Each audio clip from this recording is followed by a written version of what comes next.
Hello guys, hope you are well. അപ്പോൾ ഞാൻ കഴിഞ്ഞ വീഡിയോയിൽ പറഞ്ഞിട്ടുണ്ടായിരുന്നു, നമുക്ക് എന്തെങ്കിലും പാഷൻ ഉണ്ടെന്നുണ്ടെങ്കിൽ അല്ലെങ്കിൽ ഒന്നും ചെയ്യാണ്ട് കംഫർട്ട് സോണിൽ ഒതുങ്ങി കൂടിയിരിക്കുന്നവർക്ക് അത് ബ്രേക്ക് ചെയ്യാൻ ആഗ്രഹമുള്ളവർക്ക് എൻ്റെ അടുത്ത് കുറച്ച് ടിപ്സും ട്രിക്സൊക്കെ ഉണ്ടെന്ന്. അപ്പോൾ ഫസ്റ്റ് ഓഫ് ഓൾ എനിക്ക് പറയാനുള്ളത്, നിങ്ങൾക്ക് പഠിക്കാൻ, അതായത് വെതർ നിങ്ങളിപ്പോൾ 10ാം ക്ലാസ് കഴിഞ്ഞവരായിക്കോട്ടെ, +2 കഴിഞ്ഞവരായിക്കോട്ടെ, ഡിഗ്രി കഴിഞ്ഞവരായിക്കോട്ടെ, നിങ്ങൾക്ക് കൂടുതൽ മുന്നോട്ട് ഹയർ സ്റ്റഡീസിന് എന്താ താല്പര്യമുള്ളൂ. സോ 10 കഴിഞ്ഞവർക്കാണെങ്കിൽ +1 +2 NOS വെച്ചിട്ട് നമുക്ക് ചെയ്യാം. അങ്ങനെ ഒരുപാട് ഓപ്ഷൻസ് ഉണ്ട്. ഞാനിപ്പോൾ ഇത് ഒരു അക്കാദമിയുടെ പ്രൊമോഷനായിട്ടൊന്നും പറയില്ല കേട്ടോ. ഒരുപാട് ഓൺലൈനായിട്ട് നമുക്ക് ഓപ്ഷൻസ് ഉണ്ട്. അപ്പോൾ നിങ്ങൾക്ക് അങ്ങനെ എന്തെങ്കിലും ആ കംഫർട്ട് സോൺ ബ്രേക്ക് ചെയ്തിട്ട് നമുക്ക് ഡെയിലി ഇപ്പോൾ മക്കളൊക്കെ ഉള്ള ഫാമിലി ലൈഫ് ആയിട്ട് പോകുന്ന ആൾക്കാർക്ക് ഡെയിലി ക്ലാസ്സിന് പോലൊക്കെ ബുദ്ധിമുട്ടാണെങ്കിൽ അത്തരം ആൾക്കാർക്ക് ഡിസ്റ്റൻസ് ആയിട്ട് നിങ്ങൾക്ക് എക്സാം മാത്രം പോയി ചെയ്യുന്ന ഒരു അങ്ങനെ നിങ്ങൾക്കൊന്ന് ഷെഡ്യൂൾ ചെയ്യാവുന്നതാണ്. പിന്നെ രണ്ടാമത്തെ കാര്യം, എക്സാമിന് പോകാനും ചില ഫാമിലിയിൽ നിന്ന് റെസ്ട്രിക്റ്റഡ് ഉണ്ടാവും പുറത്ത് പോകാൻ. അങ്ങനത്തെ ഒരു നിങ്ങൾ അവരോട് പെർമിഷൻ ചോദിച്ചിട്ട് ചെയ്യാം.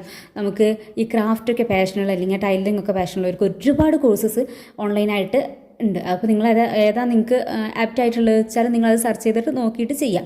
അപ്പോൾ അങ്ങനത്തെ ഒക്കെ ചെയ്യുക. ഇതിപ്പോൾ നമ്മൾ ഒരു പാഷനോ അല്ലെങ്കിൽ നമുക്ക് എന്തോ ആഗ്രഹം ഉണ്ട് നമ്മളത് അച്ചീവ് ചെയ്യുന്നതെന്ന് വെച്ചാൽ നമ്മളെ സോളിന് സെൽഫായിട്ടുള്ള നമ്മളെ സോളിനെ സാറ്റിസ്ഫൈ ചെയ്യാമെന്ന് മാത്രം ഉദ്ദേശം കൊണ്ടാട്ടോ നമ്മൾ എന്തെങ്കിലുമൊക്കെ നമുക്ക് വേണ്ടി ചെയ്യുന്നുണ്ട്, നമുക്ക് സ്വയം ഒരു ഇൻസ്പിറേഷൻ ആവാൻ വേണ്ടിയിട്ടാണ് നമ്മൾ ഈ ആ ഒരു കംഫർട്ട് സോൺ ബ്രേക്ക് ചെയ്യണം എന്ന് ഞാൻ പറയുന്നത്. ഇപ്പോൾ നമ്മളെ മക്കളെ വളർത്തുന്നുണ്ട്, നമുക്ക് ഒരുപാട് അതർ ഡ്യൂട്ടീസ് ഉണ്ട്. അപ്പോൾ അതിൻ്റെ ഇടയിൽ നമ്മൾ സ്വയം വളരാനും നമ്മളൊരു ടൈം കണ്ടെത്തണം. നാളെ നമുക്കതൊരു പിന്നീട് ആലോചിച്ചൊരു റിഗ്രറ്റ് അടിക്കുന്നൊരു ടൈം അല്ലെങ്കിൽ സിറ്റുവേഷൻ നമുക്ക് വരരുത്.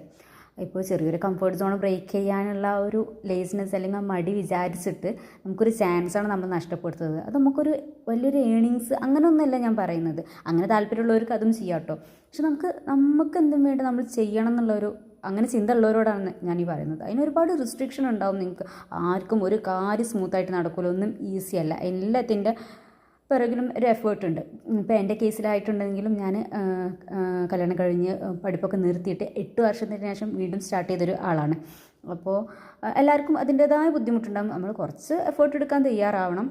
പിന്നെ ഇതൊക്കെ എന്ന് വെച്ചാൽ നിങ്ങൾക്ക് വേണ്ടിയിട്ട് അല്ലെങ്കിൽ നിങ്ങൾക്കായിട്ട് എന്തെങ്കിലും നിങ്ങൾ ചെയ്യുന്നുണ്ടെന്ന് നിങ്ങൾക്ക് സ്വയം സാറ്റിസ്ഫൈ ചെയ്യാൻ വേണ്ടിയിട്ടാണ്. പിന്നെ അതിലൊരുപാട് റെസ്ട്രിക്ഷനും കാര്യങ്ങളൊക്കെ വരുന്നുണ്ട്. ഫാമിലി കേസിലായിക്കോട്ടെ, ഹസ്ബൻഡ് കേസിലായിക്കോട്ടെ. അപ്പോൾ അതിനൊക്കെ ടിപ്സും ട്രിക്സൊക്കെ എൻ്റെ കയ്യിലുണ്ട്. ഇൻഷാ അല്ലാഹ് അതായിട്ട് അടുത്ത വീഡിയോസിൽ വരുന്നുണ്ട്. പിന്നെ അതുപോലെ നിങ്ങൾക്ക് എല്ലാവർക്കും ഈ വീഡിയോ ഇഷ്ടപ്പെട്ടെന്ന് വിചാരിക്കുന്നു. അപ്പോൾ നിങ്ങൾ ഇരുന്ന് ചിന്തിക്കുക, ഇതാണോ നിങ്ങൾക്ക് വേണ്ട ലൈഫ്, ഇങ്ങനെയാണോ നിങ്ങൾ ജീവിക്കേണ്ടത്, അല്ലെങ്കിൽ നിങ്ങൾക്ക് എന്തെങ്കിലും പാഷൻ ഉണ്ടോ എന്നൊക്കെ നിങ്ങൾ സ്വയം ഒന്ന് മനസ്സിലാക്കി ചിന്തിക്കുക.